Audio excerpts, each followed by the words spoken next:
بسم الله الرحمن الرحيم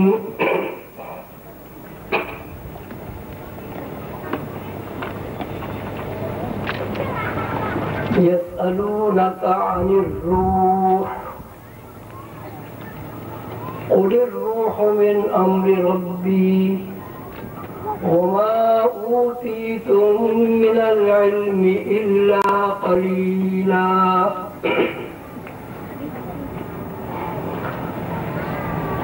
معزز خواتین و حضرات،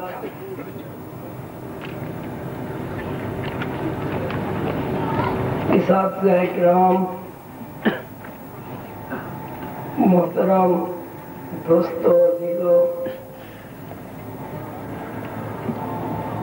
بہت دیر سے آپ روحانیت کے موضوع پر مقالات سن رہے ہیں۔ آپ نے اساتذہ کرام کے تاثرات بھی سنے۔ اس مجلس میں یہ پہلا موقع ہے کہ سلسلے میں آنے کے لیے یہ میری دعوت کی کو قبول کرنے کے لیے ایسی معزز خواتین نے اعلان کیا جو اللہ تعالیٰ کے فضل و کرم سے معاشرے کی کریم ہے۔ اساتذہ اگر نہ ہو تو انسان اور حیوان میں کوئی فرق نہیں رہتا۔ انسان اور حیوان میں امتیازی خط کھینچنے والی ایجنسی جو ہے وہ علم ہے، اس کے علاوہ کچھ بھی نہیں ہے۔ جہاں تک علموں کا تعلق ہے، یہ نہ سمجھا جائے کہ حیوانات کو علم نہیں ہوتا۔ حیوانات کی زندگی میں جتنے علم کی ضرورت ہے اللہ تعالیٰ نے انہیں بھی علم عطا کیا۔ انسان اور حیوانات، جنات اور فرشتوں میں بنیادی فرق یہ ہے کہ انسانوں کو اللہ تعالیٰ نے جو علم عطا کیا ہے وہ علم فرشتوں کو بھی حاصل نہیں ہے، ان علوم سے جنات بھی واقف نہیں ہیں، اور وہ علوم حیوانات کی دست و دست میں بھی نہیں ہے۔ موضوع ثقافت کے اعلان کے بعد مجھے ایک پرچہ یہاں بھیجوایا گیا، کچھ سینئر صحافی ہیں کہ وہ بھی سلسلے میں آنے کے لیے اعلان کرنا چاہتے ہیں، تو میں ان کا شکر گزار ہوں کہ انہوں نے اس دعوت کو قبول کیا۔ کہ میرا ایک اصول ہے، پہلی بات تو یہ کہ مجھے اس بات کا ہرگز شوق نہیں ہے کہ میں پیر بن کے بیٹھوں اور میرے مریدوں کی تعداد ہزاروں لاکھوں سے تجاوز کر جائے۔ اس لیے اصول یہ ہے کہ آدمی بہت ساری بھیڑ کو نہ تو علم سکھا سکتا ہے، نہ اس سے قریب ہو سکتا ہے۔ تو سلسلہ عالیہ عظیمیہ کا ایک یہ بنیادی فیصلہ ہے، پالیسی ہے کہ جب تک سلسلے کی تعلیمات کو سمجھنا نہیں جائے، جب تک اس بات کا یقین نہ ہو جائے کہ جس استاد سے ہم کچھ سیکھنا چاہتے ہیں آیا وہ استاد کو وہ علوم آتے بھی ہیں یا نہیں، اس وقت تک استاد شاگردی کا رشتہ جو ہے وہ کمزور رہتا ہے۔ مطلب یہ کہ مجھے انگریزی پڑھنی نہیں آتی، انگریزی بولنی نہیں آتی، تو میں بغیر کہ جس کو انگریزی نہ آتی ہو اس سے نتیجہ یہ نکلے گا کہ نہ میں کچھ سیکھ سکتا ہوں نہ مجھے کچھ سکھا سکتا ہے۔ اب تک روحانیت کے سلسلے میں جو کچھ سنا گیا، جو کچھ پڑھا گیا کتابوں میں، وہ یہی ہے کہ روحانیت ایک ایسا علم ہے کہ کوئی آدمی جو تھوڑا سا بھی ذہین نظر آیا یا ذرا سا بھی اس نے کوئی ماورائی باتیں کی، زمین آسمان کے خلابے ملا دیے، یہ بڑا پہنچا ہوا بزرگ ہے بھائی، اس کے ہاتھ پر بیٹھ کر لو، اور کچھ نہیں تو اتنا تو سہارا ضرور ملے گا کہ بھائی یہ میرے لیے دعا کرے گا اللہ تعالیٰ، میرے دوسرے دنیا کے کام جو ہیں وہ پورے ہو جائیں گے۔ دنیا کے کام پورے ہونے بھی ضروری ہے، جب ہم دنیا میں رہتے ہیں تو دنیا کا ہر کام ضروری ہے، لیکن روحانیت کے حوالے سے میں آپ سب حضرات سے ایک بات عرض کرنا چاہتا ہوں کہ روحانیت حضور قلندر بابا اولیاء رحمۃ اللہ علیہ کے ارشاد کے مطابق ایک بہت بڑا بیابان ہے۔ روحانیت سیکھنے کے لیے انسان کے منہ میں ایسے دانت ہونے چاہیے جو لوہے کے چنے چبا سکتے ہوں۔ روحانیت کوئی کھیل نہیں ہے۔ آپ دیکھیں کہ آپ 10 سال میں میٹرک کرتے ہیں اور 10 سال میں میٹرک کرنے کے بعد کوئی تعلیمی معیار آسا نہیں ہوتا۔ میٹرک کرنے کے بعد آپ کے اوپر علوم سیکھنے کے دروازے کھلتے ہیں، آپ کے اندر اتنی صلاحیت پیدا ہوتی ہے کہ آپ اپنی مستقبل کے لیے کون سا راستہ اختیار کریں۔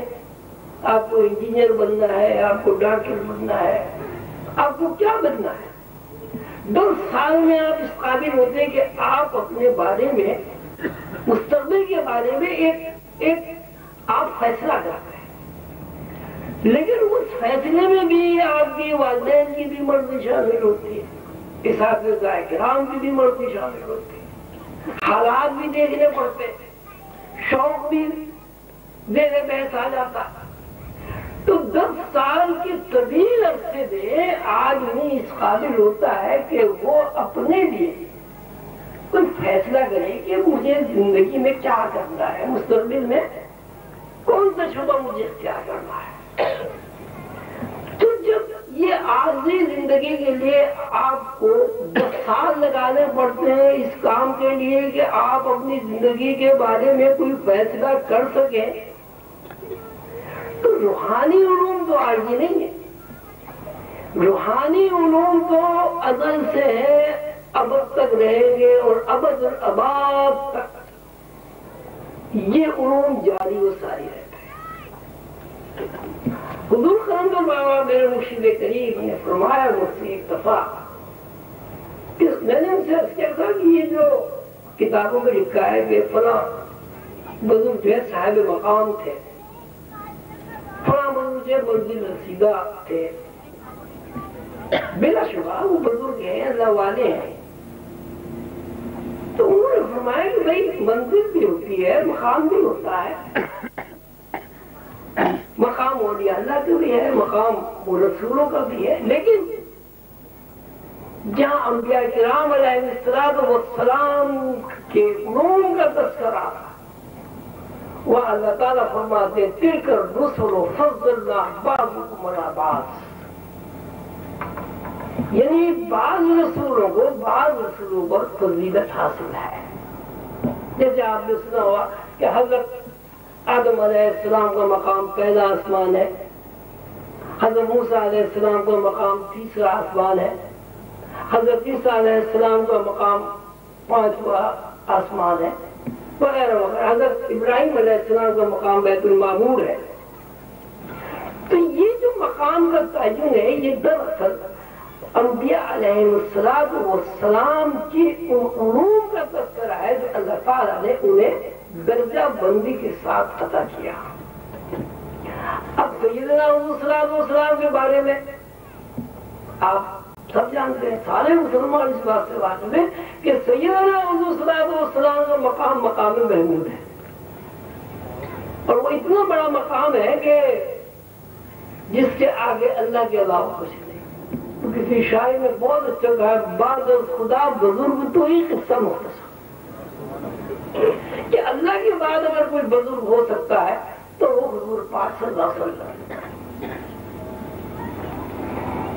یہ سلسلے کے حوالے سے میں آپ سے عرض کر رہا تھا کہ سلسلے میں جو بھائی نے میرے ابھی درخواست مجھے بھیجی تھی کہ میں بھی اعلان کرنا چاہتا ہوں، تو اس میں یہ ہے کہ میں اس سے عرض کرنا چاہتا ہوں کہ وہ ہمارے لٹریچر کو پڑھیں، عظیمی بہن بھائیوں سے ملیں، پھر یہ کہ اس تعلیمات کو جو ہم پیش کر رہے ہیں تقریباً 35 سال سے،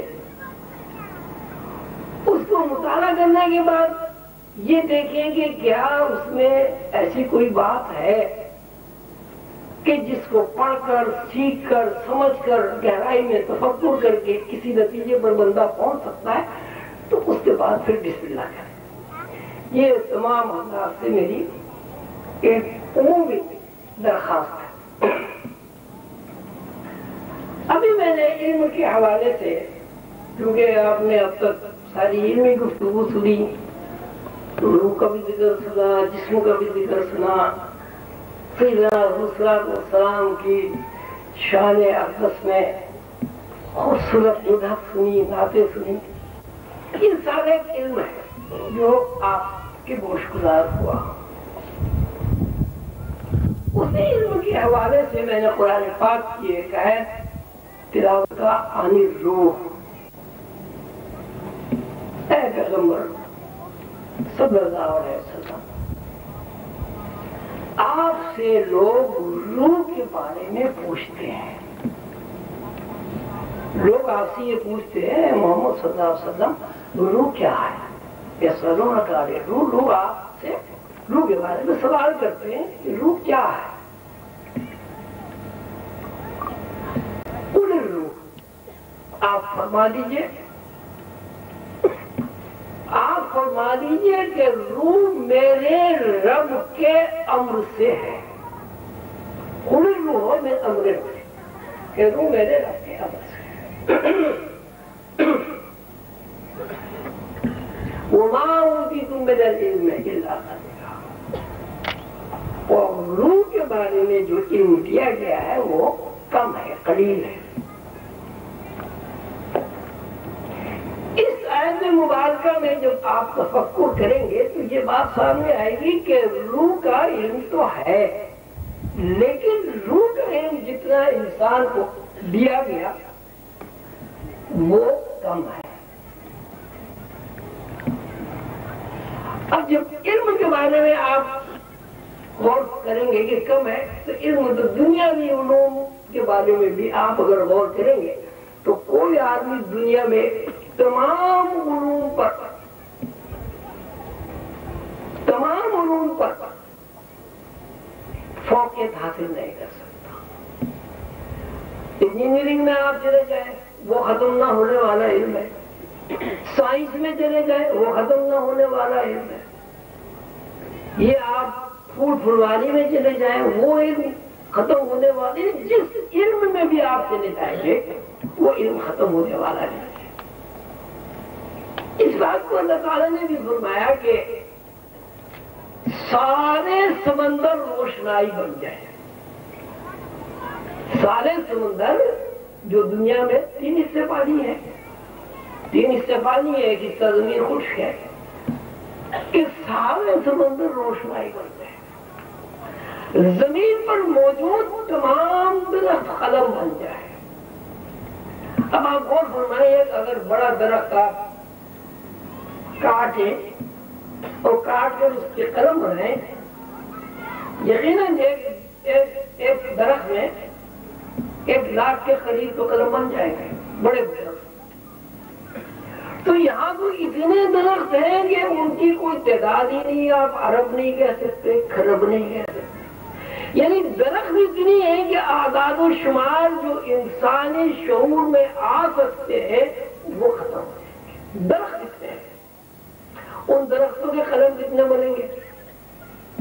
اس کا مطلب ہے اتنے قلم بن جائیں گے کہ جن کا کسی بھی طرح اعداد و شمار میں بیان کرنا ممکن نہیں ہے. تو اللہ تعالیٰ فرماتے ہیں کہ سارے سمندر روشنائی بن جائے اور سارے طرف قلم بن جائے،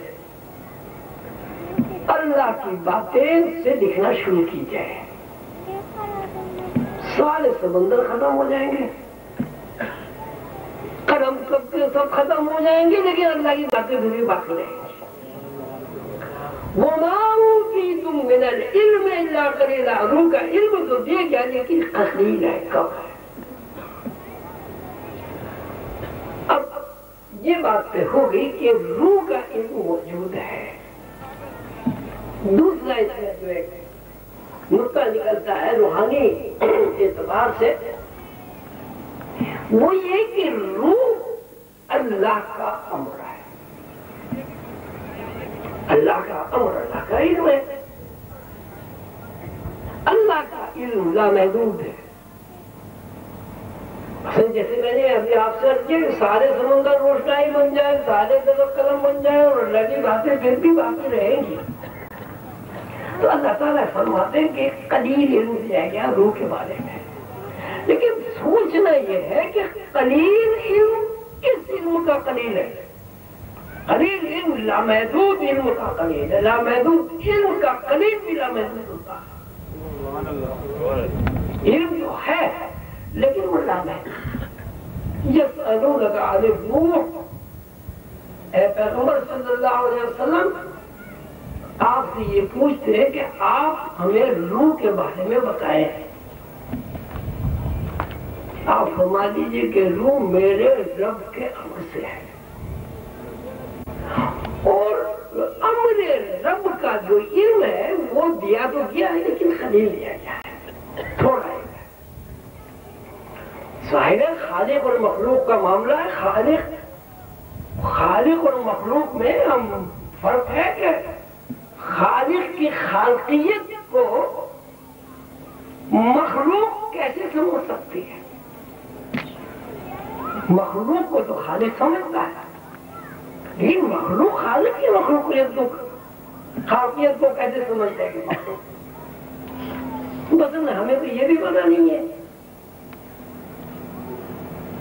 حالانکہ ہماری زندگی کا تجربہ اور مشاہدہ ہے کہ جب ہم پیدا ہوتے ہیں، پیدا ہونے سے پہلے ہماری زندگی میں کام آنے والے تمام وسائل پہلے سے موجود ہوتے ہیں. پیدا ہم بعد میں ہوتے ہیں، وسائل پہلے سے موجود ہوتے ہیں. ابھی بچہ پیدا نہیں ہوتا، ماں کے پیٹ میں ہی ہوتا ہے. 7واں مہینہ گزرنے کے بعد جیسے ہی 8واں مہینہ شروع ہوتا ہے، ماں کے سینہ دودھ سے بھر جاتا ہے. ابھی اس کے بچے کے آنے میں 2 مہینے باقی ہیں. ماں کا سینہ اللہ سے دودھ سے بھر دیا، اور جیسے ہی بچہ پیدا ہوتا ہے زمین پر آتا ہے، اور جیسے ہی بچہ پیدا ہوتا ہے زمین پر آتا ہے تو اس کو فضا بھی ملتی ہے، اس کو آکسیجن بھی ملتی ہے، اس کے لیے پہلے سے ہوا بھی موجود ہے، اس کے لیے سورج بھی موجود ہے، چاند بھی موجود ہے، زمین بھی موجود ہے، آسمان بھی موجود ہے، اور بے شمار وہ تمام گیسز موجود ہیں جن گیسز کے اوپر زندگی کا دارمدار ہے.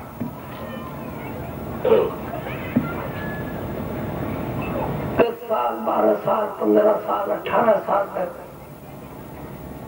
وہ پیدا ہونے والا بچہ بغیر محنت کے، بغیر مزدوری کے، بغیر نوکری کے، بغیر کاروبار کے کھاتا بھی ہے، پیتا بھی ہے اور جوان ہو جاتا ہے. جوان ہونے کے بعد اس کے اندر ایک شعور ڈیولپڈ ہوتا ہے کہ میری اپنی ایک حیثیت ہے، میں ایک یونٹ ہوں. جیسے اس کے ذہن میں یہ بات آ جاتی ہے کہ میں ایک یونٹ ہوں، میری اپنی ایک حیثیت ہے، اب وہ یہ کہتا ہے کہ اگر میں کماؤں گا نہیں تو کھاؤں گا کہاں سے؟ اگر میں نے مزدوری نہیں کروں گا تو روٹی کہاں سے ملے گی؟ اچھا یہ بات وہ بچے ہی نہیں کہتا، اماں بھی کہتی ہے، ابا بھی کہہ رہے ہیں، بھائی بھی کہہ رہے ہیں، ماحول بھی کہہ رہا ہے کہ میاں کچھ کرو، اگر کچھ کرو گے نہیں تو کھاؤ گے کہاں سے؟ سوال یہ پیدا ہوتا ہے کہ 9 مہینے بچے نے کہاں سے کھایا؟ ماں کے پیٹ میں۔ 2.25 سال تک بچے نے جو دودھ پیا اس نے کتنی محنت مزدوری کی، کتنی عقل لڑائی، کتنی سمجھ بوجھ سے کام لیا۔ 18 سال تک والدین نے، یا 20 سال تک بچے کی کفالت کی، تعلیم و تربیت دی، پڑھایا لکھایا۔ اب وہ یہ کہتا ہے کہ میں اگر مزدوری نہیں کروں گا تو روٹی کہاں سے کھاؤں گا؟ حالانکہ تجربہ یہ ہے کہ 18-20 سال تک اس نے کوئی کام نہیں کیا، اور اللہ تعالیٰ نے اسے کھانے کو بھی دیا، پہننے کو بھی دیا، تعلیم و تربیت کے لیے بھی وسائل فراہم کیے، ماں کی مامتا اس کی ساتھ رہی، باپ کی شفقت اس کے ساتھ رہی۔ تو اب یہ علم کی بات ہے کہ ہمارے یہاں علم کا بڑا چرچا ہے کہ صاحب ہم پڑھ گئے، لکھ گئے، عقل مند ہو گئے، بچہ بالغ ہو گیا، باشعور ہو گیا، سمجھدار ہو گیا، بڑا ذہین ہے۔ میرا مقصد ہرگز یہ نہیں ہے کہ آدمی ہاتھ پیر توڑ کے بیٹھ جائے، مزدوری نہ کرے، کاروبار نہ کرے، محنت نہ کرے۔ محنت مزدوری نہیں کرے گا تو اس کا جسم جو ہے وہ خراب ہو جائے گا۔ جس طرح ایک بڑی بڑی مشین جو بیکار اور زنگالود ہو جاتی ہے، اس طرح اگر آدمی بھی کچھ نہ کرے وہ بھی بیکار ہو جاتا ہے، اس کی ہڈیاں بیکار ہو جائیں، ان کے اندر لچک ختم ہو جائے، چلنے پھرنے سے آدمی معذور ہو جاتا ہے، ذہنی طور پر پراگندہ ہو جاتا ہے، دل اس کا خراب ہو جاتا ہے۔ لیکن اگر وہ محنت کرتا ہے، مزدوری کرتا ہے تو وہ خوش رہتا ہے۔ تو محنت مزدوری کرنے کا مطلب یہ ہرگز نہیں ہے کہ محنت مزدوری سے آپ روٹی کھاتے ہیں۔ محنت مزدوری کا مطلب یہ ہے کہ اللہ تعالیٰ کا ایک سسٹم، ایک نظام ہے۔ اللہ تعالیٰ کائنات کو ہمہ وقت متحرک دیکھنا چاہتے ہیں۔ یہاں کوئی چیز آپ کو بے حرکت نظر نہیں آئے گی۔ زمین چل رہی ہے، چاند سفر کر رہا ہے سورج کے لیے، سورج رو ہو رہا ہے، غروب ہو رہا ہے، زمین پر کہیں سایہ ہے، کہیں دھوپ ہے، کہیں ٹھنڈ ہے، کہیں گرمی ہے۔ یہ ٹھنڈ ہونا، گرمی ہونا، دھوپ ہونا، سایہ ہونا، یہ جب اس کے اوپر آپ غور کریں گے تو اس میں حرکت کے علاوہ آپ کو کوئی چیز نظر نہیں آئے۔ زمین گردش کر رہی، محوری گردش کر رہی ہے، سدانی گردش کر رہی ہے، کبھی سورج سامنے آ جاتا، کبھی سورج پیچھے ہو جاتا۔ اسی صورت سے درخت حرکت کر رہا ہے، آپ زمین میں بیج ڈالتے ہیں، اگر زمین کے اندر نور نہ ہو، گروتھ کرنے کی اس کو زمین کے اندر طاقت نہ ہو تو بیج نہیں نکلے گا، اور جب بیج نہیں نکلے گا تو درخت نہیں بنے گا، اور جب درخت بنے گا تو اس کی بھی حرکت برابر بڑھ رہا ہے، اوپر جا رہا ہے۔ کیا بیج سے جو چھوٹا سا منا سا ایک پودا نکلتا ہے، درخت بننے تک جو عمل ہے اس کو آپ حرکت کے علاوہ کوئی نام دے سکتے ہیں؟ زمین بھی حرکت کر رہی ہے، درخت بھی حرکت کر رہا ہے۔ اور عجیب بات یہ ہے، آپ غور فرمائیں کہ ایک بیج ہے، اگر وہ نیم کا بیج ہے تو اس کے اندر نیم کا اتنا بڑا درخت چھپا ہوا ہے۔ مائکرو فلم آج تو آگے جیسے آپ جلدی سمجھ سکتے ہیں، بڑھ کا درخت، بڑھ کے درخت کے بارے میں آپ حضرات کو معلوم ہوگا، اگر نہیں معلوم ہے تو خشخاش کا درخت دیکھا ہے، خشخاش، بڑھ کا جو بیج ہے وہ خشخاش سے آدھا ہوتا ہے، اس خشخاش سے آدھے بیج میں اتنا بڑا درخت ہے کہ اس کے نیچے براتے ٹھہرتے جب وہ، اور آپ نے یہ بھی بڑی عجیب بات ہے، آپ نے شاید نہ معلوم ہو آپ کو، گولر ہوتا ہے، گولر ایک چڑیا کھاتی ہے، چڑیا گولر کھا کے جب بیج کرتی ہے، اس بیج میں وہ بیج کہیں رہ جاتا ہے، اس سے بڑھتا ہے، وہ دیوار میں بھی اٹھ سکتا ہے، وہ زمین میں بھی اٹھ سکتا ہے، وہ جہاں بھی اس کو ماحول سازگار ملے گا وہ اٹھ جائے گا۔ لیکن آپ غور فرمائیں کہ ایک خشخاش سے چھوٹے سے بیج میں پورا درخت موجود ہے، ہزاروں سال کی اس کی عمر ہوتی ہے، براتیں اس کے نیچے لیٹتی ہیں۔ اور ایک بات آپ کو اور بتا دوں کہ بڑے درخت کے نیچے چھوٹا درخت نہیں اگتا، بڑے کے نیچے کبھی درخت نہیں، یعنی وہ اتنا بڑا درخت ہے کہ چھوٹا موٹا درخت جو ہے اس کے نیچے اگ بھی نہیں سکتا۔ اب یہ بھی ایک علم ہے کہ خشخاش سے چھوٹے سے بیج میں اللہ تعالیٰ نے بڑا کا درخت چھپایا تھا۔ تو جب اللہ تعالیٰ کے علوم کا معاملہ آتا ہے تو اللہ تعالیٰ فرماتے ہیں کہ وَمَا أُوتِيتُم مِّنَ الْعِلْمِ إِلَّا قَلِيلًا، علم تو ہم نے عطا کیا ہے لیکن مخلوق کو جو علم منتقل ہوا وہ اللہ تعالیٰ کے علوم کے مقابلے میں بہت قلیل ہے۔ وَمَا أُوتِيتُم مِّنَ الْعِلْمِ إِلَّا قَلِيلًا۔ اب یہ بات آپ نے سنی ہوگی، روح کو تو کسی نے دیکھا نہیں، روح کو تو کوئی جانتا نہیں ہے، روح کا تو کسی کو علم ہی حاصل نہیں ہوا۔ اللہ تعالیٰ نے کہہ دیا کہ روح کا تو علم حاصل نہیں ہے، اللہ تعالیٰ تو کہیں نہیں کہا، اللہ تعالیٰ وَمَا أُوتِيتُم مِّنَ الْعِلْمِ إِلَّا قَلِيلًا، علم تو ہم نے دیا لیکن خالقیت کے علم کے مقابلے میں وہ کم ہے۔ روح کیا ہے؟ امر رب ہے، اللہ تعالیٰ کے امر میں سے ہے۔ امر کا ترجمہ سبھی جانتے، امر کا ترجمہ حکم دینا، آرڈر بات کرنا۔ جب اللہ تعالیٰ نے اس کائنات کو بنانا چاہا تو اللہ تعالیٰ نے اس کائنات کو وجود میں آنے کے لیے، اس کائنات کو وجود میں آنے کے لیے حکم دیا۔ یہ بات ذہن میں رکھیے گا کہ روح امر رب ہے، یعنی اللہ تعالیٰ نے کائنات کو وجود میں لانے کے لیے امر کیا، آرڈر دیا، حکم دیا، کن۔ سوال یہ ہے کہ کن کس سے کہا گیا؟ کوئی چیز اللہ تعالیٰ کے ذہن میں ہے، کچھ اللہ تعالیٰ کرنا چاہتے ہیں، اسی کو جو اللہ تعالیٰ کا ہو جا، تو کیا ہو جا؟ کیا ہو جا؟ اللہ تعالیٰ کے ذہن میں کائناتی پروگرام موجود ہے، اس کائناتی پروگرام کو اپنے ذہن سے باہر نکال کر اس کو وجود بخشنے کے لیے اللہ تعالیٰ نے فرمایا کن ہو جا، فیکن۔ جیسے اللہ تعالیٰ نے آرڈر کیا، امر کیا، کائنات بن گئی، تخلیق جو ہے عمل میں آ گئی۔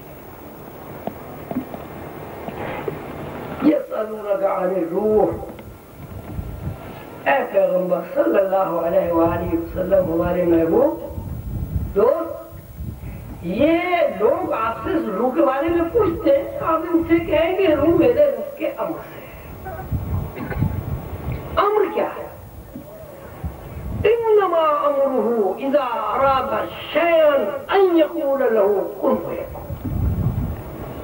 اللہ کا امر یہ ہے کہ جب اللہ کسی چیز کو بنانے کا ارادہ کرتا ہے تو اس کے لیے وسائل اکٹھے نہیں کرتا، یعنی اللہ تعالیٰ اس طرح نہیں ہے کہ آپ کو کرسی بنانی ہے تو کرسی کے لیے درخت چاہیے، درخت کو کاٹنے کے لیے بڑھئی چاہیے، لکڑی کو جوڑنے کے لیے کیلیں چاہیے، بننے کے لیے بیت چاہیے، تو وہ کرسی بنی نہیں، ایسے نہیں ہے۔ اللہ تعالیٰ جب تخلیق کرنا چاہتے ہیں تو وسائل از خود ساتھ ساتھ تخلیق ہوتے ہیں۔ انما امرہ اس کا امر یہ ہے کہ جب وہ کسی چیز کا ارادہ کرتا ہے تو کہتا ہے ہو جا فیکون. سورہ یاسین شریف کی آخری آیت سے پہلی آیت انما امرہ اذا اراد شیئا ان یقول له کن فیکون. اللہ کا امر یہ ہے کہ جب وہ کسی چیز کا ارادہ کرتا ہے اللہ تعالیٰ تو بس کہتا ہے ہو جا. وسائل اکٹھے نہیں کرنے پڑتے. تو اللہ تعالیٰ کے ذہن میں مخلوق کی جو بھی نوعیت ہے، مثلا مخلوق درخت بھی، مخلوق مچھلی بھی، مخلوق انسان بھی ہے، مخلوق گائے بھینس بھیڑ بکری بھی، مخلوق پہاڑ بھی، مخلوق زمین بھی، مخلوق فرشتے بھی ہے، جنات بھی ہے. تو جو بھی اللہ تعالیٰ کے ذہن میں مخلوق کا نقشہ ہے اپنا بنایا ہوا اللہ تعالیٰ کا، اس کو اللہ تعالیٰ کہتا ہے ہو جا. بس جیسے ہی اللہ تعالیٰ نے فرمایا ہو جا، وہ مخلوق جو ہے وجود میں آ جاتا ہے. یہ ایک کائنات کا ایک سسٹم ہے، ایک قانون ہے. کائنات میں جو ایک ممتاز مخلوق ہے وہ انسان ہے. سب کو پتا ہے کہ اللہ تعالیٰ نے کہا، فرشتوں کو اکٹھا کیا، اللہ تعالیٰ نے فرمایا انی جاعل فی الارض خلیفہ. فرشتوں کو اکٹھا کیا، جنات کو اکٹھا کیا، اور اللہ تعالیٰ نے فرمایا میں زمین میں اپنا نائب بنا رہا ہوں. ایک ایسی مخلوق تخلیق کر رہا ہوں جو میرے اختیارات کو استعمال کرے گی. انی جاعل فی الارض خلیفہ، کہ زمین پر اپنا نائب اور خلیفہ بنانے والا. فرشتوں نے کہا کہ یہ جو آپ اپنا نائب اور خلیفہ بنا رہے ہیں، اگر آپ اس لیے نائب اور خلیفہ بنا رہے ہیں کہ یہ آپ کی عبادت کرے گا یا آپ کی تسبیح و تقدیس میں وقت گزارے گا، تو یہ تو ہم پہلے سے کر رہے ہیں. ہماری ڈیوٹی ہے، آپ نے کہا سجدے میں تو سجدے میں، رکوع میں تو رکوع میں، قوموں میں تو قوموں میں، ہم آپ کی تسبیح تقدیس بیان کر رہے ہیں. نحن نسبح بحمدک ونقدس لک، کہ ہم آپ کی تسبیح بیان کرتے ہیں. اور اگر آپ اس لیے اس کو نہیں بنا رہے تسبیح اور تقدیس کے لیے، تو یہ جو آپ نے پتلا بنایا ہے، یہ جو بنانے والے ہیں آپ، ہمیں تو یہ نظر آیا ہے تو خون خرابہ فساد برپا کر دے گا زمین کے اوپر. اس سے یہ پتہ چلا کہ آدم کی تخلیق سے پہلے زمین پر فساد موجود تھا. اگر آدم کی تخلیق سے پہلے زمین پر فساد نہ ہوتا تو فرشتوں کو کیسے علم اگر یہ فساد کرے گا؟ بتاؤ. اللہ تعالیٰ نے فرمایا کہ ہم جو جانتے ہیں وہ تم نہیں جانتے. ظاہر ہے اللہ تعالیٰ جو جانتے ہیں وہ تو کوئی نہیں جانتا. لیکن اتمام حجت کے لیے اللہ تعالیٰ نے آدم علیہ السلام کو، جن کو خلافت اور نیابت اللہ تعالیٰ عطا فرما رہے، فرشتوں کے سامنے کرتے کہ بھائی یہ میرا خلیفہ ہے، یہ میری نیابت اور خلافت اور اختیارات کے فرائض انجام دے گا زمین میں، پھر ارضے زمین میں. تو جب انہوں نے کہا کہ صاحب یہ تو ہم دیکھ رہے ہیں ان کے اندر تو فساد برپا ہو جائے گا اور زمین میں فساد برپا پیدا کر دے گا، تو اللہ تعالیٰ نے آدم علیہ السلام سے کہا کہ ہم نے جو تمہیں اپنی صفات کا علم عطا کیا، تخلیقی امور کے بارے میں جو فارمولے تمہیں سکھا دیے ہیں، تم وہ آدم کے سامنے، ان کے فرشتوں کے سامنے بھی آ جاتا. فرشتوں نے جب دیکھا بات یہ بن گئی ہے تو آدم علیہ السلام نے جو کچھ اللہ تعالیٰ نے انہیں سکھایا فرشتوں کے سامنے انہوں نے بیان کر دیا. اور فرشتوں نے اس بات سے اقرار کیا کہ صاحب ہمیں تو آپ نے جتنا علم سکھا دیا ہم تو اتنا ہی جانتے ہیں، اور آدم کی حاکمیت کو انہوں نے قبول کر لیا۔ فرشتوں نے، شیطانوں میں سے ایک گروہ نے آدم کی فضیلت کو قبول نہیں کیا، چونکہ وہ بندہ آدم اللہ تعالیٰ کا نائب اور خلیفہ ہے، تو جنات کے جس گروہ نے آدم کی خلافت اور نیابت کو قبول نہیں کیا تھا وہ اللہ تعالیٰ نے اس کو ماتو قرار دیا، یعنی ابلیس جسے آپ کہتے ہیں۔ ابا واستكبر وكان من الكافرين، ابلیس نے تکبر کیا، اب یہ کافروں میں انکار کرنا۔ تو علم کا جہاں تک تعلق ہے، علم یہ ہے کہ اللہ تعالیٰ نے جب کن کہا تو ساری کائنات بن گئی۔ اب کائنات میں حرکت نہیں ہے، کائنات کو نظر نہیں ملی، کائنات کو ابھی سماعت منتقل ہوئی، کائنات سے مراد کائنات کا حاصل انسان۔ اللہ تعالیٰ نے نظر کو متحرک کرنے کے لیے یہ قانون یہ ہے کہ جب تک نظر کا کوئی ٹارگیٹ نہیں ہوتا کوئی چیز نظر نہیں آتی، یہ قانون ہے۔ اگر نظر کے سامنے ٹارگیٹ نہیں ہوگا تو خلا ہوگا، کوئی چیز نظر نہیں آئے گی، اور خلا میں جو کچھ ہوگا وہ بھی نظر نہیں آئے گا۔ اب دیکھیے آپ آسمان کی طرف دیکھتے ہیں، کیونکہ نظر کا کوئی ٹارگیٹ نہیں، اس لیے خلا میں جتنی گیسز ہے وہ نظر نہیں آتی، جتنے جراثیم ہے وہ نظر نہیں آتے۔ دھند گرد و غبار جو ہے وہ آپ کو دھند و غبار نظر تو آئے گا لیکن ذرات نظر نہیں آئے گا۔ تو اللہ تعالیٰ نے اس قانون کو پورا کرنے کے لیے کہا الست بربکم، کیا میں تمہارا رب نہیں ہوں؟ دیکھیے وہ سوچنے کی بات، اللہ فرمائے کہیے کہ میں تمہارا رب ہوں، اللہ فرمائے کیا میں تمہارا رب نہیں ہوں؟ یعنی اللہ تعالیٰ نے آدم کو اس بات کا اختیار دیا کہ وہ اللہ کی ربوبیت کا اقرار کرے یا انکار کرے۔ آدم نے آواز سنی یا روحوں نے آواز سنی، اس میں ہم سب بھی ہیں نا، سبھی کی روح تو پہلے ہی بن گئی نا، ہم سب نے، ہماری روحوں نے آواز سنی۔ تو قاعدہ قانون یہ ہے کہ جب کوئی آدمی آواز دیتا ہے تو آدمی پلٹ کر دیکھتا ہے۔ ابھی کسی نے او بھائی محمود صاحب، آپ فوراً دیکھیں گے یہ کون جواب ہے، تجھے بلکار فرمایا کہ میں تمہارا رب نہیں ہوں۔ تو ہماری روحوں نے، ہمارے اسلاف کی روحوں نے، ہماری آئندہ والی نسل کی روحوں نے اس آواز کی طرف جب دھیان دیا تو وہاں یہ دیکھا کہ اللہ تعالیٰ موجود ہے۔ جب روحوں نے یہ دیکھا کہ اللہ تعالیٰ موجود ہے تو روح نے کہا قالوا بلا، کہ ہم اس بات کا عہد کرتے کہ آپ ہمارے رب ہیں۔ اس لیے پوچھتا ہے، بڑا نتیجہ ہوتا ہے، کیا میں تمہارا رب نہیں ہوں؟ یعنی انسان کو اس بات کو اختیار دیا کہ چاہے تو تم مجھے رب مانو چاہے مجھے رب نہ مانو۔ جب انسان نے اللہ کو دیکھ کر اللہ کی ربوبیت کا اقرار کیا تو اس کا مطلب یہ ہوا کہ پہلے ہی دن انسان کو با اختیار کر دیا گیا، اس کو یہ بتا دیا گیا کہ اقرار اور انکار دونوں تمہارے اندر موجود ہے، چاہے تم ربوبیت کا اقرار کرو چاہے تم ربوبیت سے انکار کرو۔ یعنی انسان کو اختیار حاصل ہے۔ لوگ کہتے ہیں انسان با اختیار کیسے؟ اس طرح با اختیار۔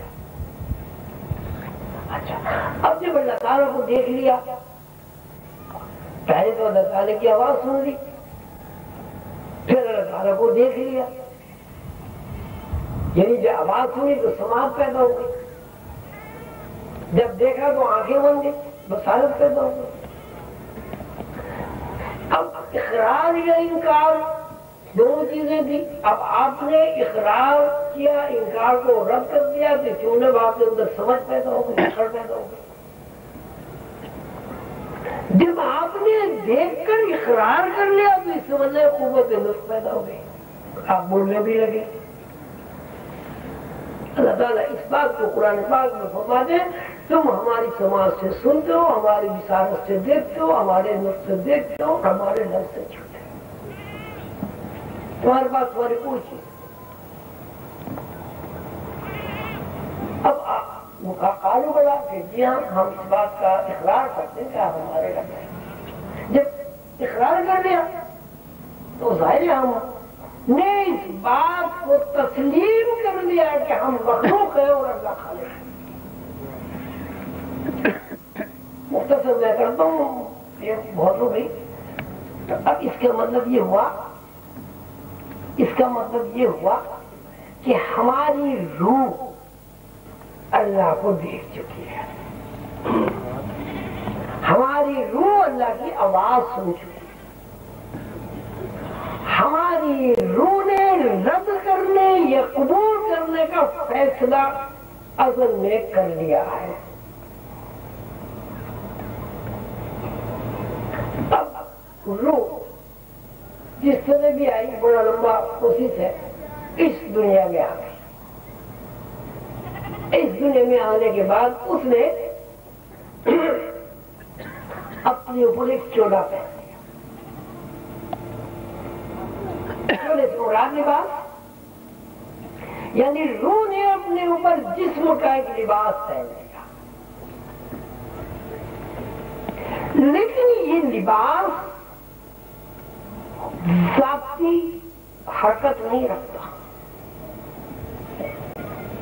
اس لباس کی ساری حرکت روح کے تابع ہے۔ آپ دیکھیے اب انسان کی زندگی میں دو صورتیں ہوتی ہیں۔ ایک صورت کو ہم کہتے ہیں انسان زندہ ہے، دوسری صورت کو ہم کہتے ہیں انسان مردہ ہے۔ دو ہی صورتیں ہیں نا، کسی کو کوئی نہیں ہے۔ آپ یہ بتائیں کسی مردہ جسم نے کبھی کوئی حرکت کی ہے؟ تو اس نے کھانا کھایا ہو، پانی پیا ہو، چوٹ محسوس کی ہو، اس کے پیٹ میں درد ہوا ہو، کسی مردہ عورت نے بچہ جنم دیا ہو، کسی مردہ باپ نے شادی کی ہو، تو اب دو صورتیں ہمارے سامنے ایسی، ایک زندگی کی تصویر ہے، ایک مردہ تصویر ہے۔ تو لازمت یہ تسلیم کرنا پڑے گا کہ جب تک جسم انسانی میں روح موجود ہے، جسم انسانی میں حرکت ہو سکتی ہے، اور جب جسم انسانی سے روح اپنا رشتہ توڑ لیتی ہے تو جسم انسانی جو ایک لاش بن جاتی ہے، لاش کی اپنی کوئی حرکت نہیں۔ اگر میں اس سے مر جاؤں، میں تقریر کر سکتا ہوں، میں مر جاؤں، پانی پی سکتا ہوں، کھانا کھا سکتا ہوں۔ تو اصل جو انسانی اصل تصویر ہے، انسان کی جو اصل ہے، وہ اس کی روح ہے۔ روح جب تک جسم کے اندر ہے حرکت موجود ہے، اور روح جب جسم کے اندر سے نکل جاتی ہے حرکت ساکت۔ یہ بات آپ کی سمجھ میں آ رہی ہے؟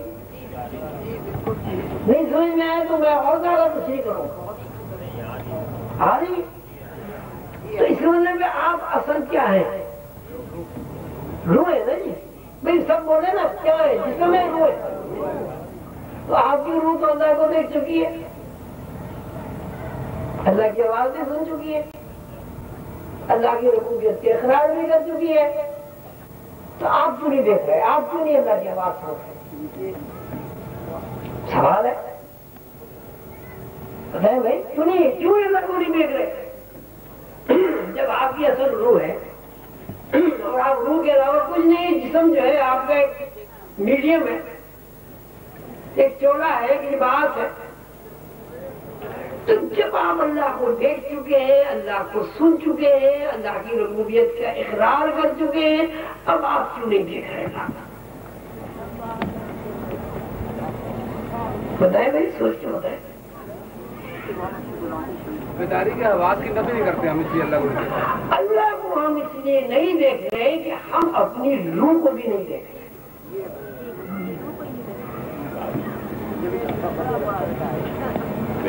روح انسان کے اندر اس کی اثر ہے، جسم روح کا لباس۔ اب آپ دیکھیں میرا یہ جسم ہے گوشت پوست کا جسم ہے، اس کے اوپر یہ میں نے کرتا پہنا قمیض پہنے، میں اس طرح کہتا ہوں کہ بھائی آستین ہل، آستین نہیں ہلے، لیکن میں ہاتھ ہلاتا ہوں تو آستین نہیں ہلے گی۔ کیوں؟ کیوں کہ یہ آستین تابع ہے اس جسم کے، جسم آستین کی تابع نہیں ہے۔ تو اسی طرح یہ گوشت کا جسم تابع ہے، جب تک اس کے اندر روح ہے ہاتھ ہلتا ہے، بالکل اس طرح جس طرح قمیض کی آستین ہل رہی ہے۔ روح اگر نہیں ہے تو آستین نہیں ہل رہی ہے۔ تو اصل انسان تو روح کے علاوہ کچھ ہے ہی نہیں۔ آپ کھانا کب کھاتے ہیں؟ جب آپ کو بھوک لگتی ہے۔ بھوک کیا چیز ہے؟ خیال ہے۔ خیال کہاں سے آتا ہے؟ روح سے۔ اگر روح سے خیال نہیں آتا تو آدمی بننے کے بعد بھی کھانا کھاتا۔ آپ شادی کرتے ہیں، کہاں سے تقاضا پیدا ہوتا؟ روح سے۔ اگر روح آپ کے اندر نہیں ہے آپ ڈیڈ باڈی ہیں، نہ شادی کا خیال آئے گا نہ آپ شادی۔ بچے شادی کے بعد ایک آدمی کے اندر ایک شجاعت پیدا ہوتا ہے، وہ عورت ہو یا مرد قانون ہے لگا، بچے ہو بچے ہو بچے ہو بچے ہو بچے۔ جتنے شادی شدہ لوگ ہیں سب کو اس بات کا تجربہ ہے، مرکزیت قائم ہو جاتی ہے، اولاد ہو اولاد ہو اولاد ہو اولاد ہو اولاد ہو، ایک ہی خیال بار بار بار بار عورت کے اوپر بھی مسلط ہوتا ہے، مرد کے اوپر بھی مسلط ہوتا ہے۔ وہ خیال کہاں سے آ رہا ہے؟ تو اگر روح نہ ہو جسم میں تو بچے پیدا نہیں ہوگا۔ ماں ابھی مجھے وہ ہمارے یہاں بچی ہے، اللہ تعالیٰ نے اسے خوشی دکھائی ہے، تو اس کو کسی نے یہ بتا دیا کہ بھائی یہ جب کروٹ سے لیٹتے ہیں تو بچہ گھومتا پھرتا رہتا ہے، وہ دب جائے گا۔ تو وہ کہتی ہے ابا میں تو بڑی پریشان ہوں، نیند نہیں رہتی رہتی، میں کیا کروں؟ مجھے خیال آتا ہے اس کا سر دب جائے، اس کا پیسہ دب جائے، تو عجیب بات ہے۔ اب دیکھیے یہ محبت، یہ منطق کہاں سے پیدا ہے؟ ابھی بچے صاحب ابھی آئے نہیں دنیا میں، ماں کو اتنا خیال ہے کہ اس کا سر نہ دب جائے، اس کا ہاتھ نہ دب جائے، اس کا پیر نہ دب جائے۔ مجھے سن کے بڑی خوشی ہوئی اس بات میں، میں بتا دوں کچھ سکا نہیں ہوتے تو آپ سے خاموش ہو گیا۔ لیکن آپ دیکھیے یہ منطق کا جذبہ کہاں سے ماں میں منتقل ہوا؟ روح سے۔ کہ کسی مردہ جسم میں یہ تقاضا پیدا ہو سکتا ہے؟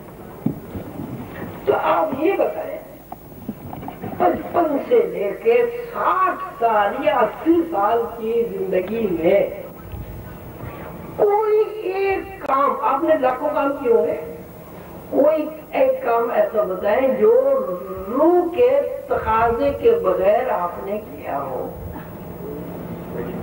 سوچیے کچھ بتائیں، کچھ بتائیں، کوئی کام آپ نے نہیں کیا۔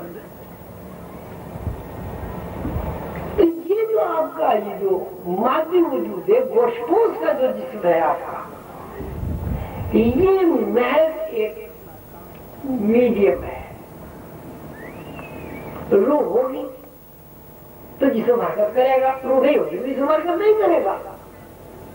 تو آپ کی اصل روح ہوئی۔ تو اگر آپ اپنی اصل سے واقف نہیں ہیں تو آپ کتے بلی سے ممتاز ہو سکتے ہیں؟ کتے بلی کو نہیں پتا، کتے بلی کو تو اسی میں نہیں پتا نہیں بیچارے کو۔ بھائی کتے بلی کو تو علم دیا ہی نہیں اللہ تعالیٰ نے، یہ تو آدم کو دیا ہے مخصوص علم، اور فرشتوں کے جنات کے سامنے پیش کر دیا کہ ہم نے جو تمہیں علم آدم الاسماء كلها ثم عرضهم على الملائكة فقال انبئوني باسماء هؤلاء ان كنتم صادقين. اگر تم سچے ہو تو بتاؤ یہ آدم نے جو علم تمہیں تمہارے سامنے بیان کیا تم بتاؤ. فرشتوں کا ہم تو حاجستان ہمیں تو پتہ ہی نہیں. اور سجدے میں سے گرنے کا مطلب یہ نہیں ہے نعوذ باللہ اللہ تعالیٰ نے کچھ شرک کیا ہے آدم کو سجدہ کرا. سجدے کا مطلب یہ کہ آدم کی بحیثیت خلافت کے حاکمیت قبول کرو. جھکنے کا مطلب ہے حاکمیت قبول کرنا. جھکنے کا مطلب سجدے میں جانے کا مطلب یہ نہیں ہے کہ وہ نعوذ باللہ اللہ تعالیٰ کہتے ہیں میں نے آدم کو اپنا نائب بنایا تم اس کو خدا مان کے سجدہ کرو. شرک تو اللہ تعالیٰ پسند ہی نہیں کرتا. آپ کو فرماتے دو گناہ تو نہیں معاف کرنے کا. یہ شرک معاف نہیں کروں گا یہ حقوق العباد معاف نہیں کروں گا. حقوق العباد معاف نہیں کروں گا شرک معاف نہیں کروں گا. تو اللہ تعالیٰ یہ کیسے کہہ سکتے ہیں یہ سجدہ کرو آدم کو یعنی آدم کو نعوذ باللہ خدا مان لو. سجدے سے مراد یہ کہ بحیثیت نائب اور خلیفہ کے آدم کی حاکمیت کو قبول کرو. اب جو آدم کہے گا فرشتوں تمہیں کرنا پڑے گا.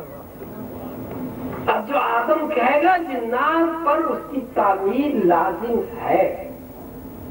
اب جو آدم کہے گا چاند سورج ستارے مجبور ہیں کہ آدم کی حاکمیت کو تسلیم کرے. حضور پاک صلی اللہ علیہ وسلم کا موضوع آپ کے سامنے کہ جو اشارہ کیا وہ دو ٹکڑے ہو گئے. کیا یہ حاکمیت نہیں ہے؟ حضرت علی کی نماز قضا ہو گئی سورج ڈوبا سورج واپس آ گیا. کہ یہ حاکمیت نہیں ہے؟ حضور تشریف لے جا رہے ہیں میرا کھڑے کھڑے جھک گئے. کیا یہ حاکمیت نہیں ہے؟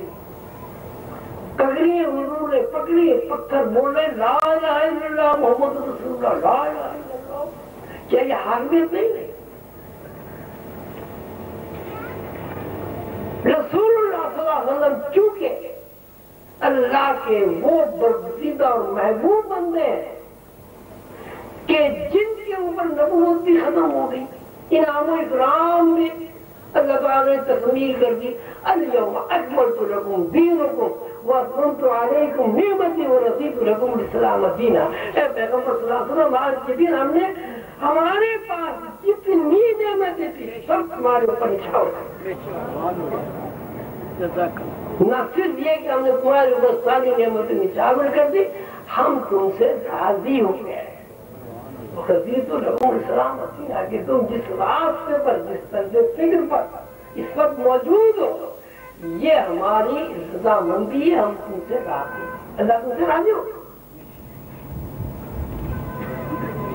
تو اللہ تعالیٰ کی جتنی بھی مخلوق ہے بہتر مخلوق ہے لیکن اس مخلوق میں سب سے زیادہ چہتی مخلوق سب سے زیادہ اللہ کی برگزیدہ مخلوق اللہ تعالیٰ کی نیابت کے فرائض پورے کرنے والی مخلوق کون ہے؟ نو انسانی. نو انسانی میں ہم وہ خوش نصیب امت ہیں کہ جہاں اللہ تعالیٰ نے ہمارے برحق نبی صلی اللہ علیہ وسلم پر اپنی نعمتیں تمام پوری کرتے. ہم اس پیغمبر کی امت ہے کہ جہاں اللہ تعالیٰ کی نعمتیں پوری ہو چکی. لیکن چونکہ ہم اپنی اصل سے اپنی ذات سے یعنی اپنی روح سے واقف نہیں ہے اس لیے کفران نعمت ہو رہا ہے. اس کفران نعمت کی وجہ سے مسلمان دنیا کی ذلیل ترین قوم بن گیا. جس روز مسلمان نے اپنی روح سے واقفیت حاصل کر لی جس روز مسلمان اس بات کو سمجھ گیا کہ میرا جسمانی وجود روح کے تابع ہے جسمانی وجود کے تابع روح نہیں ہے اسی روز ہی ممتاز ہو جائے گا عروج حاصل کر جائے گا. ہمارے اسلاف میں ہم نے یہی پڑھا. ہمارے اسلاف اپنے باطن سے اپنے وجود سے اپنے روح سے واقف تھے اور ہم اپنے وجود سے واقف نہیں. تو اب بات مختصر یہ ہوئی کہ ہمارا اصلی وجود جسم نہیں ہے، ہمارا اصلی وجود روح ہے. اس میں کوئی کسی کو شبہ تو نہیں رہا. میں نے بہت یعنی لمبی چوڑی بات کو مختصر بیان کیا ہے. اس میں تو کوئی آپ کو اعتراض نہیں کہ آپ کی اصل روح ہے. یہ ہے کسی کو تو بتائیں گے؟ ہاتھ اٹھائیں جس کو اعتراض ہو. کسی کو اعتراض نہیں. تو روح تو اللہ کو دیکھ سکتی، آپ اللہ کو نہیں دیکھ. آپ اپنے آپ سے واقف نہیں ہیں. آپ اپنے آپ کو جان ہی نہیں رہے، سمجھ ہی نہیں رہے، سوچ نہیں جا رہے. اب اعتراض یہ بھی ہوتا ہے کہ صاحب اللہ کو کون دیکھ سکتا؟ ارے بھائی اللہ کو کیوں نہیں دیکھ سکتا؟ اللہ کو تو دیکھ چکے. اب ادھر ایک اور کچھ ہمارے بڑے لوگ کہتے ہیں کہ اللہ کو تو موسیٰ علیہ السلام نہیں دیکھ سکے، ہم کیا دیکھ سکے؟ بھائی موسیٰ علیہ السلام اللہ کو اگر نہیں دیکھ سکے تو بے ہوش کیسے ہو گئے؟ بھئی آپ یہ تو کہہ سکتے ہیں کہ موسیٰ علیہ السلام نے جب اللہ کو دیکھا تو ان کے اندر اتنی طاقت نہیں تھی، اس طاقت کی نہ ہونے کی وجہ سے بے ہوش ہو گئے. لیکن جب دیکھا نہیں تو بے ہوش کیسے؟ اور ایک دفعہ بے ہوش ہونے کے بعد کوئی طور پر جاتے رہے اور کبھی بے ہوش نہیں ہوئے. تو اب ہمارا جو اس وقت کا مسئلہ ہے، ہماری جو پریشانی ہے دنیا میں، ہم جس بنیاد پر ذلیل و خوار ہیں، اس کی بنیادی وجہ یہ ہے کہ ہم نے اپنے اسلاف کے علوم سے غداری کی ہے. ہمارے اسلاف اس بات کو جانتے تھے کہ اصل انسان تو ہے. دیکھیے حضور پاک صلی اللہ علیہ وسلم زمانے میں جب غزوات ہوتے تھے، جنگیں، تو لوگ دعائیں مانگتے تھے شہادت کی، آگے بڑھتے تھے ہم شہید ہو جائیں، ہم شہید ہو جائیں. اور اس وقت کے زمانے میں انسان سب سے زیادہ موت سے ڈرتا ہے. کیوں؟ اس لیے کہ ہم اس جسمانی وجود کو اصل سمجھتے ہیں جو کہ اصل ہے. اس کا مختصر یہ ہے کہ اگر انسان اپنی اصل سے، اپنی ذات سے، اپنے آپ سے، اپنی انا سے، اپنی خودی سے، اپنے نفس سے، اپنی روح سے واقف ہو جائے تو یہ ساری کائنات اس کی محفوظ ہے. اور جب آپ خود ہی جسمانی وجود کے محکوم ہو گئے تو کائنات آپ کی کیسے محکوم ہوگی؟ وَسَخَّرَ لَكُم مَّا فِي السَّمَاوَاتِ وَمَا فِي الْأَرْضِ جَمِيعًا کہ ہم نے تمہارے لیے زمین کو، سماوات کو، ساتوں آسمانوں کو، اور اس کے اندر جو کچھ ہے جميعاً منکم، اور اس کے اندر جو کچھ ہے سب کا سب تمہارے لیے محکوم کر دیا. وَسَخَّرَ لَكُمُ الشَّمْسَ وَالْقَمَرَ وَالنُّجُومَ مُسَخَّرَاتٌ بِأَمْرِهِ. اللہ سورج کو، چاند کو تمہارے لیے مسخر کر دیا. اب ہمارے دانشور کہتے ہیں کہ صاحب مسخر تو ہے، سورج روز کو دھوپ دیتا ہے، تو یہ تسخیری تو ہوئی. بھائی دھوپ تو کیچڑ میں بھی پڑتی، دھوپ تو بکریوں بھیڑوں میں بھی پڑتی، دھوپ تو کافروں میں بھی پڑتی، مشرکوں میں بھی پڑتی، بیجوں میں بھی پڑتی. تو پھر سورج ادھر محکوم ہوا.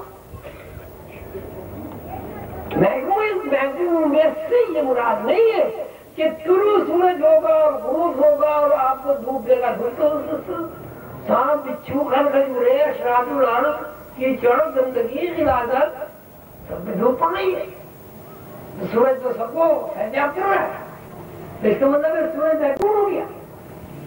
محکومیت کا مراد یہ ہے کہ اگر آپ چاہیں کہ سورج نہ نکلے، سورج کی یہ مجال نہیں ہے کہ وہ طلوع ہو. اور یہ حضور پاک صلی اللہ علیہ وسلم نے کر کے دکھایا ہے. بھئی سورج کا واپس آ جانا تو ظاہر سورج پہ ہاتھ میں ثابت ہو. حضور خضر بابا نے مجھے ایک بڑا عجیب و غریب واقعہ سنایا کہ ایک نجومی حضور پاک صلی اللہ علیہ وسلم کی خدمت میں حاضر ہوا